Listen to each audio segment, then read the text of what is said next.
तो hello student, मैं हूं हृदय एससीजे इंस्टीट्यूट से। आपका बहुत बहुत स्वागत है मेरी इस वीडियो में।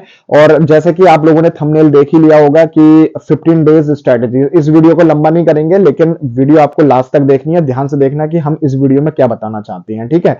कुछ स्ट्रेटजी जो है मैं शेयर करूंगा इस वीडियो में कि किस तरह से आप 15 दिन में भी क्या नाम है जो है अच्छे मार्क्स लेके आ सकते हैं, ठीक है। तो चलिए वीडियो शुरू करते हैं। पहली स्ट्रेटजी बताने से पहले मैं आप लोगों को एक बात कहूंगा कि आई होप कि आपका जो है जो सिलेबस है वो कंप्लीट हो चुका होगा। अगर नहीं हुआ है तो आपकी किस्मत भगवान भरोसे है, ठीक है। तो पहली स्ट्रेटजी की हम बात करते हैं। तो पहली स्ट्रेटजी आपकी ये कहती है बेटा कि चैप्टर वाइज आपके पास 15 दिन है। 15-20 दिन में आपको चैप्टर वाइज हर एक चैप्टर के की पॉइंट्स बना लेने हैं। अब की पॉइंट्स का मतलब क्या हुआ, जो भी आपको इंपॉर्टेंट लगता है या जो भी कई बार आपके प्री बोर्ड में आ चुका होगा, क्योंकि अब तो प्री बोर्ड भी बंद हो गए हैं, है ना। सरकारी में भी नहीं हो रहे, प्राइवेट में भी नहीं हो रहे।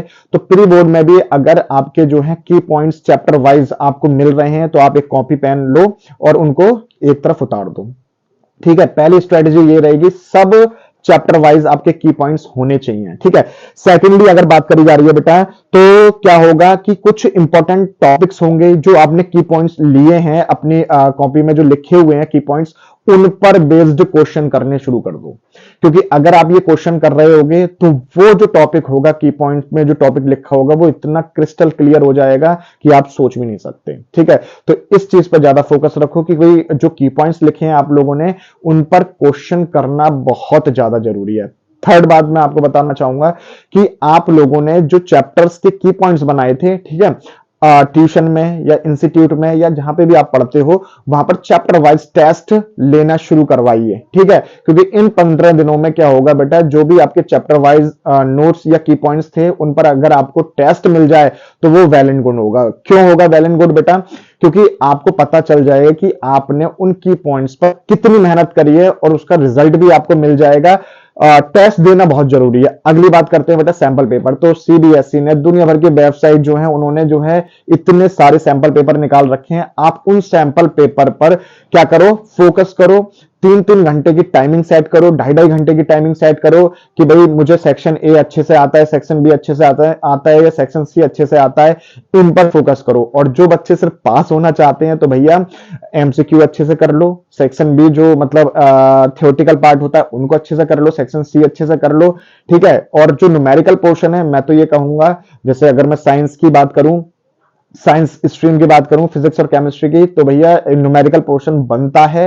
और अगर आप उन्हें छोड़ना चाहते हैं तो छोड़ सकते हैं, लेकिन थ्योरेटिकल पोर्शन और कॉन्सेप्चुअल पोर्शन पर ज्यादा फोकस रखें। देखिए 80-20 का रेशियो बनता है, मात्र 3 या 4 न्यूमेरिकल बनेंगे तो उन पर टाइम वेस्ट करके कोई फायदा नहीं है, अगर आपकी स्टार्टिंग से तैयारी नहीं है तो।